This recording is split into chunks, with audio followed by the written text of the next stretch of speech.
Hello दोस्तों, कैसे हो आप सभी लोग। आई होप कि आप सभी लोग अच्छे होंगे। मैं लेकर आया हूँ आपके लिए राजस्थान की प्रमुख गुफाएं। आज मैं आपको गुफाओं के बारे में विस्तृत वर्णन एवं उनकी चर्चा के बारे में चर्चा करेंगे। तो बिना कुछ देरी के लिए हम शुरुआत करते हैं राजस्थान की प्रथम गुफा के बारे में। जो गुफा है वो गुरु बालीनाथ की गुफा है।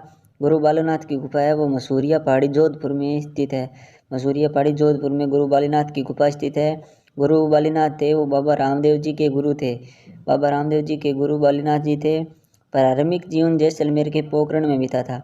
गुरु बालीनाथ जी का जो जीवन है वो प्रारंभिक जीवन है वो पोखरण जैसलमेर में बीता था। ये बाबा रामदेव की बहन सुगना के विवाह में रामदेव जी से मिले। ये बाबा रामदेव जी की बहन सुगना के विवाह में बाबा रामदेव जी से मिले। सुगना का पुत्र ने बालीनाथ के धूने में मरा हुआ हिरण डाल दिया था।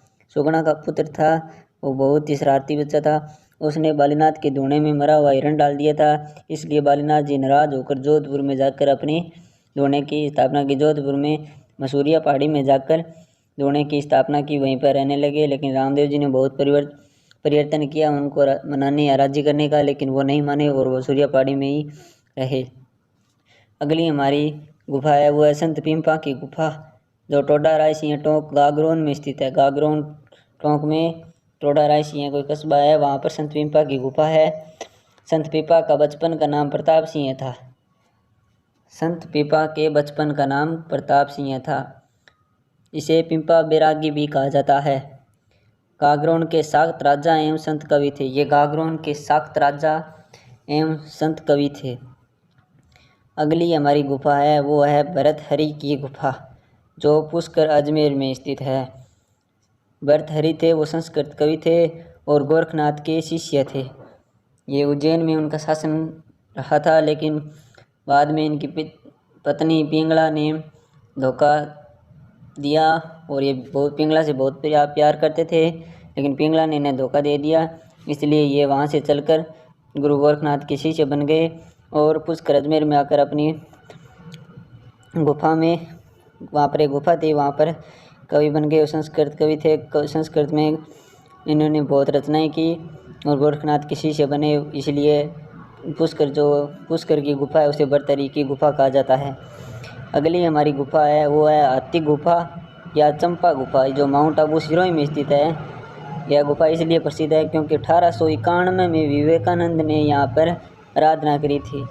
विवेकानंद के गुरु की जब मृत्यु हो गई थी तो उन्होंने उस गुरु की शांति और सब कुछ कारोबार छोड़कर गुरु की तरह बनने के लिए यहाँ पर हाथी गुफा या चंपा गुफा में माउंट आबू सिरोही में आराधना करी थी। अगली हमारी गुफा है वह कोलवी गुफा या खोलवी गुफा भी कहा जाता है इन्हें।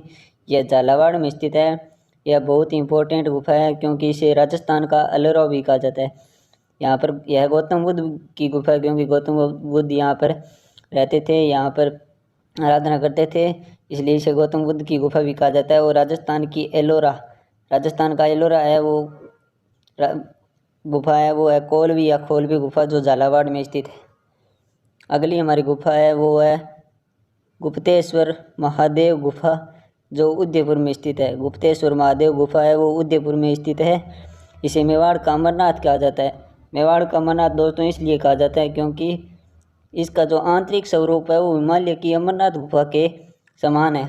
इसका जो आंतरिक स्वरूप है वो हिमालय की अमरनाथ गुफा के समान है। अगली हमारी गुफा है वो है मायरा की गुफा, जो उदयपुर गोगुंदा में स्थित है।